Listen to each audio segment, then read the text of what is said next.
Mardin ve çok bereketli bir yağmur. Her ne kadar altyapımız buna müsait olmasa da yağmurun yağışı gerçekten güzel.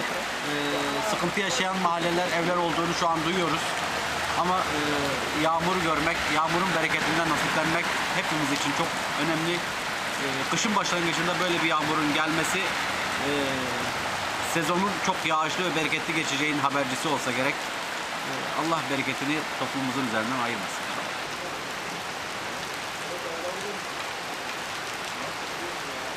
Abi gideceksin, oraya oturacaksın, oradan bir yerden fotoğraf çekeceksin.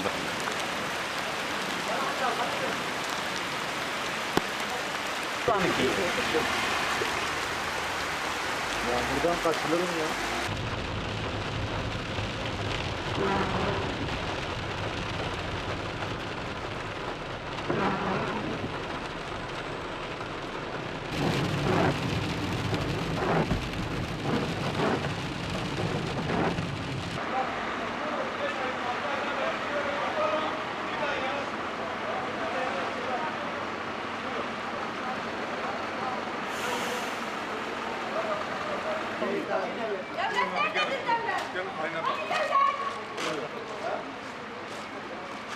Önümüz battı ya. Hiç kimse ilgilenmiyor bile.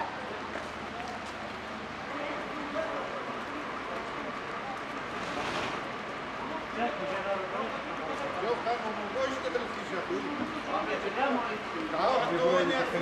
Ne olmuş? Geçen yıl da aynı durumdaydı, şimdi de aynı durum. Geçen yılda Bina diktiriyorlar, böyle bina diktiriyorlar. Geçen yılda da aynı baskını yedi.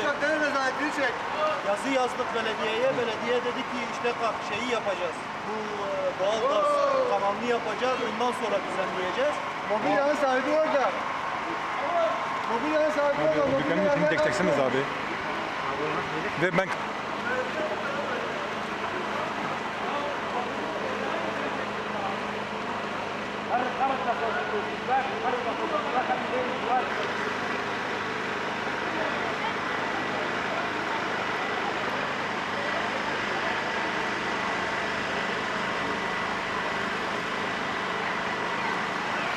Gelin bakın.